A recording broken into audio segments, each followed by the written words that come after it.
Good morning and Merry Christmas to family, friends, and people of goodwill everywhere. Today, we celebrate the birth of Jesus Christ, and in so doing, we are reminded of the reason why he is worshiped. Jesus' messages were revolutionary.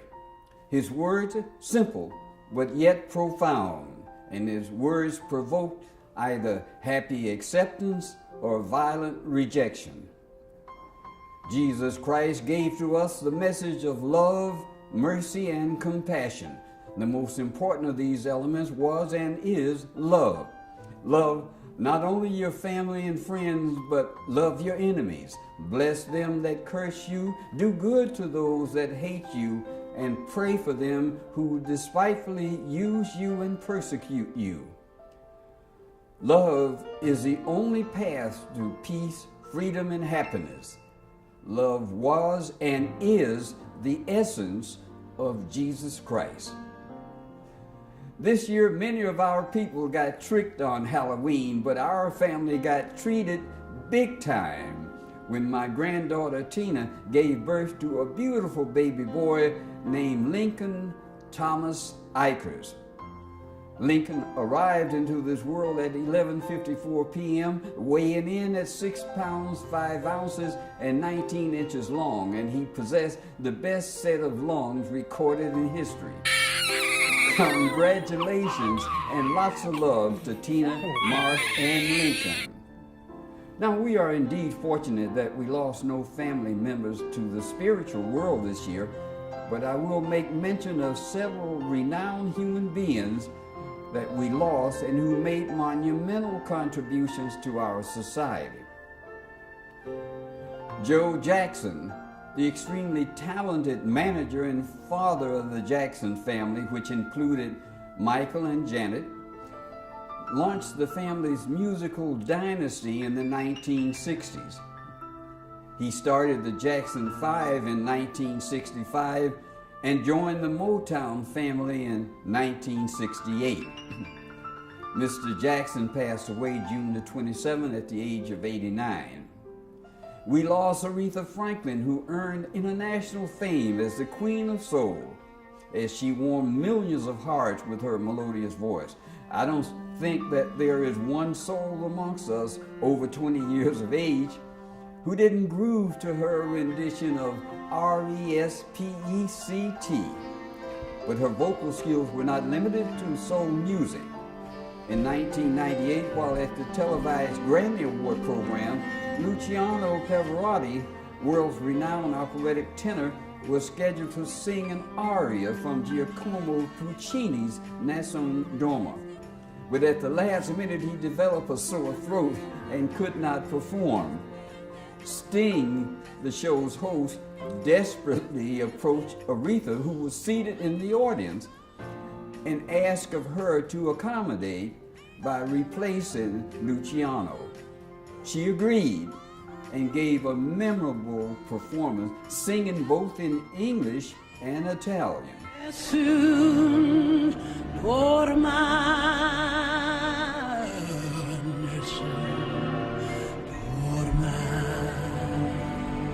Aretha passed away on August the 15th at the age of 76.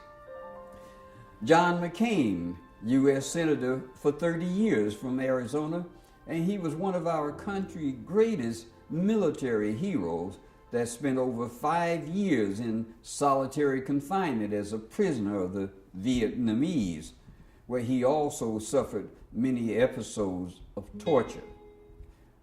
The senator planned his own funeral and asked Presidents Bush and Obama to co-eulogize his funeral services, and he requested that President Trump and Sarah Palin not to be allowed to attend any of his services. Senator McCain was a man of consummate integrity and unimpeachable character. He passed away on August the 25th at the age of 81. Now moving on, Mama Barbara has completed the biography of our family member and historian Ichabod Flewellen the founder of the Afro-American Cultural and Historical Society, and the manuscript has been submitted to Kent State University Press for review and possible publication. Mama Barbara will keep us updated. Congratulations to Toya, president of IC Images, for being selected by a 10-year client for the coveted Game Changer Award. Toya's IC Images has developed a solid reputation throughout the country over the last 18 years as being the absolute best photographer and videographer. Should you know of anyone in need of her services, please do them a favor and ask them to contact Toya at icimages.com. I have it on good authority that Kwabena, Tommy Threes and Mai's son, displayed his enormous theatrical skills as he mastered the role of the Tin Man in The Wiz, which played at the Henniger Center in Melbourne, Florida. The Melbourne News described Kwabena as a triple threat talent because he could sing, dance, and act. The production ran from October the 12th through October the 28th. I regret that this info comes to you after The Wiz had gone dark, but the future will bring many opportunities for you to thrill to Kwabena's artistic talents in future performances.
A thousand applause shout out to Valeda for having completed her book entitled For the Children, a book that depicts the 80-year history of the Jack and Jill of America organization, which has built a powerful legacy of concern and advocacy for children. Its primary aim is to help mothers learn more about their children through care and attention and careful study. This is a book that should be in every home where there is one or more children. This book can be purchased for $60, which includes shipping and handling. Please contact Valeda to place your purchase order. Now, 2018 is a very good academic year for our family. On May the 18th, Anika, Tommy Threes and Mai's daughter, graduated with honors from Heritage High School, and she has matriculated at Florida A&M University, where she is majoring in pharmaceutical science. I will add parenthetically for students entering college that Anika's major is one of the top 3 majors where graduates are earning, on the average, over $100,000 a year. The other 2 majors are in technology and artificial intelligence. Last year, Anika made her first appearance in fashionable society as a debutante at a cotillion ball held at Rosen Plaza Hotel. Anika is an accomplished violinist whose skill level is rated superior, and I have asked of her to entertain us with a sampling from her exceptional repertoire.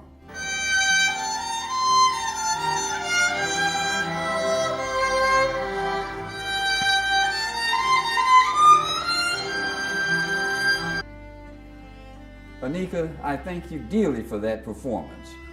Now, Erica, Kim and Tony's daughter, was secretary of the National Honor Society, and she received the STEM's honor diploma as she graduated magna cum laude from National Inventors Hall of Fame High School.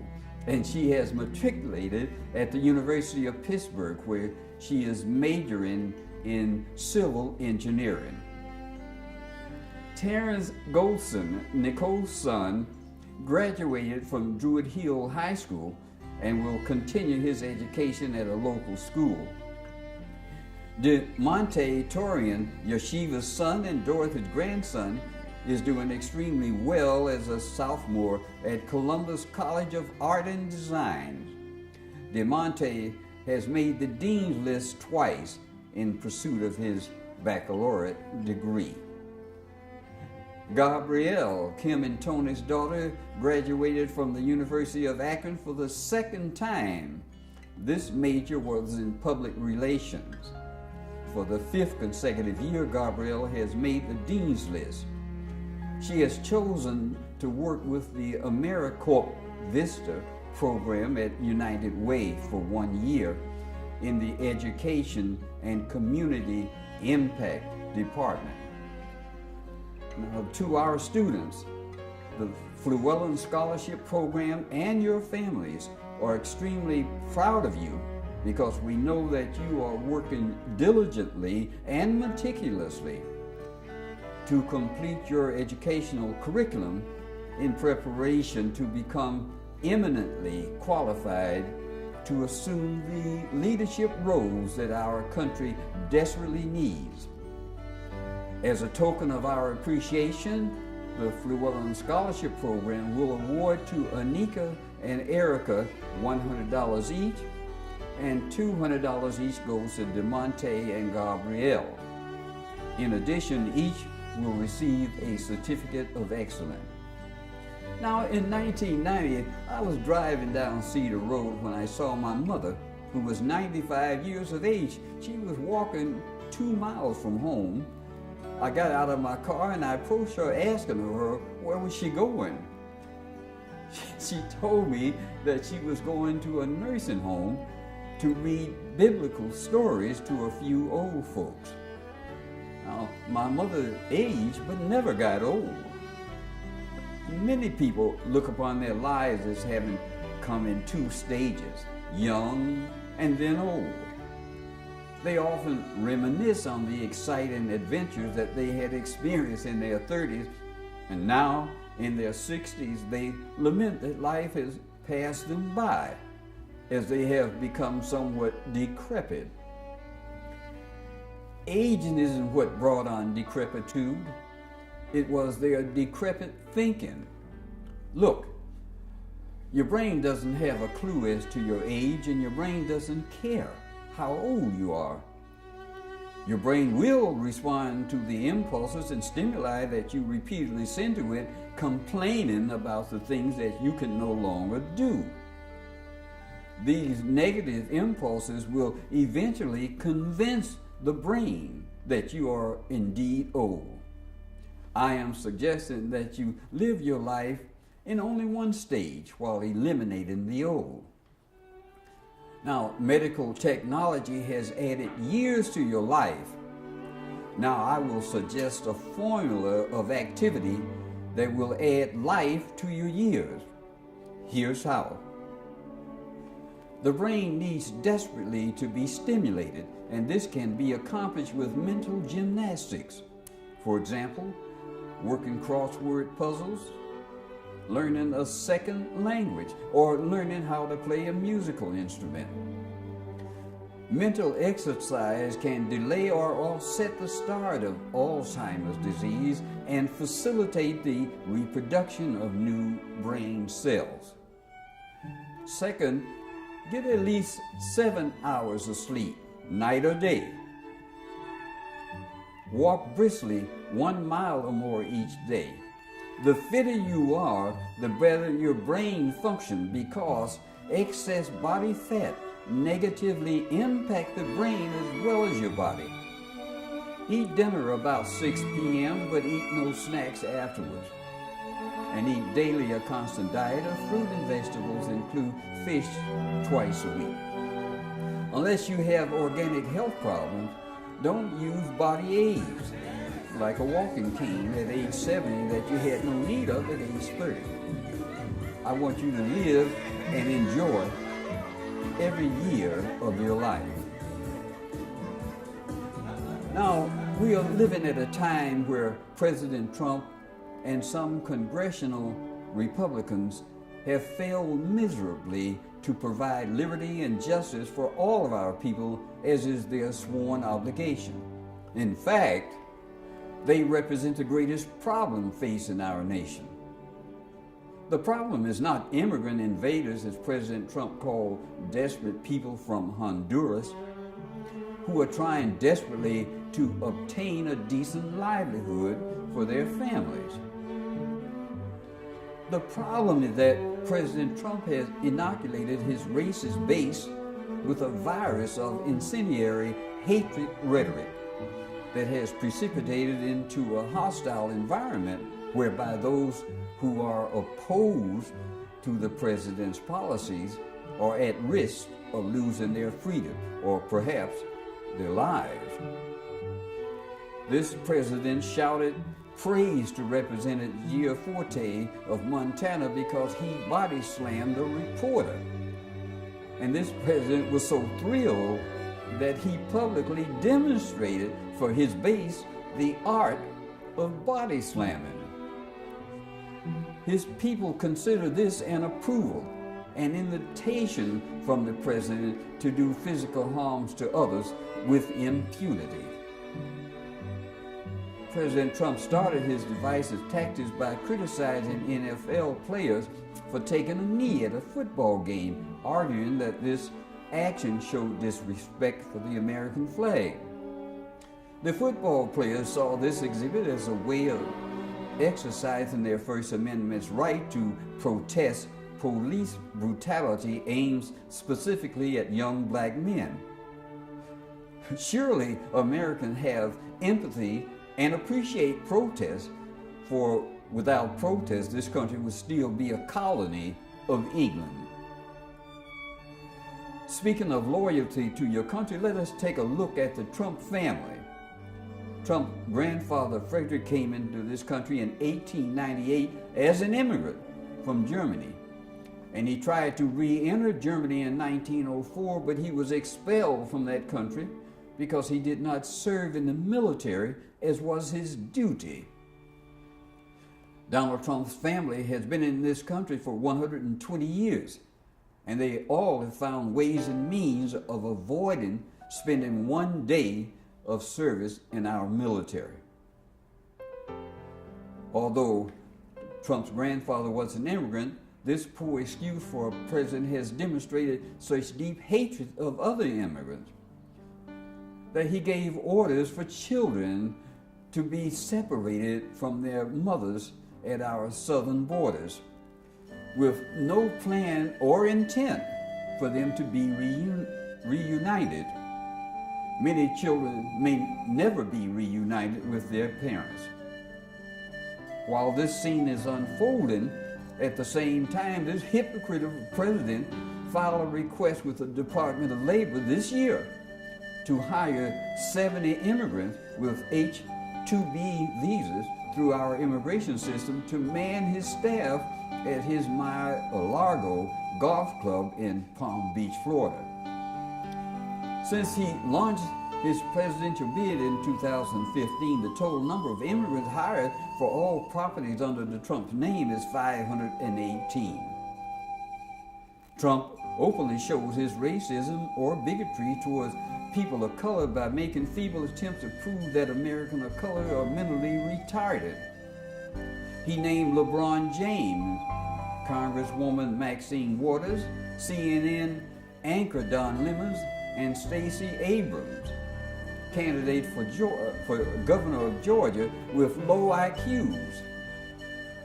LeBron James will earn $100 million this year, and his foundation has invested millions in his I Promise School in Akron, which is designed to create a level playing field for undergraduate children. Further, he gives a full scholarship to the University of Akron for every child that graduates with a 3.0 grade point average or better. A low IQ? This country could use 1,000 LeBron James. Congresswoman Waters holds a bachelor's degree in sociology, and she has held a congressional seat for 27 years. A low IQ? Don Lemons is an anchor for CNN News, and he holds a degree in broadcast journalism. A low IQ? Stacey Abrams, candidate for governor of Georgia, holds a law degree from Yale University. A low IQ? Now we have had a total of 306 mass shootings in this country as of October the 27th this year. President Trump said that all he could do was to offer his prayers. Now, prayers are great if in fact you are praying that the action that you have undertaken to prevent or to minimize future killing is successful. Empty prayers have no solution. We had an individual from Trump's base to send 14 bombs to people that have expressed opposite views to that of Trump and was considered his enemy. The total of mass murders this year jumped to 307 when a gunman enraged with hatred of immigrants, Trump's enemy, killed 11 Jewish worshipers in a synagogue as they prayed. 4 police officers were wounded trying to rescue the worshipers. Trump later complained that these 2 incidents dramatically slowed his political campaigning. Then on November the 7th, the total mass murder this year climbed to 308 when a lone gunman murdered 12 people in a bar in Thousand Oaks, California, before taking his own life. Trump is a ruthless bully when paired against so-called caravan of mostly unarmed, desperate women and children immigrants. But the president's macho persona fades to milquetoast when he is upstaged by strong world leaders like Putin of Russia, refreshing your memory to Helsinki, and Kim Jong-un, the ruler of North Korea, at a summit in Singapore. The presidency of the United States is the second most powerful position in the world. The most powerful position is held by we, the people, you and I among them. We, the people, you and I, will cause legislation to be passed designed to carefully screen applicants wishing to purchase handguns and require a waiting period of 2 weeks to investigate applicants' backgrounds, their mental stability, and character analysis before weaponry is sold. We, the people, will cause legislation to be enacted that will eliminate the sale of assault weapons which are used to kill in military engagements. And we, the people, will enact legislation that will cause our education system to teach classes on the value of human life. And we, the people, have the voting power to restore our country with integrity, civility, decency, and all of the elements that characterize the meaning of America. And in so doing, we will dramatically improve our livelihood at home and regain the prestige, respect, and admiration that we once enjoyed abroad. Now, in closing, I ask that you please be kind to everyone that you meet. I thank you dearly for listening, and I wish for you a Merry Christmas and peace love, and happiness in the new year.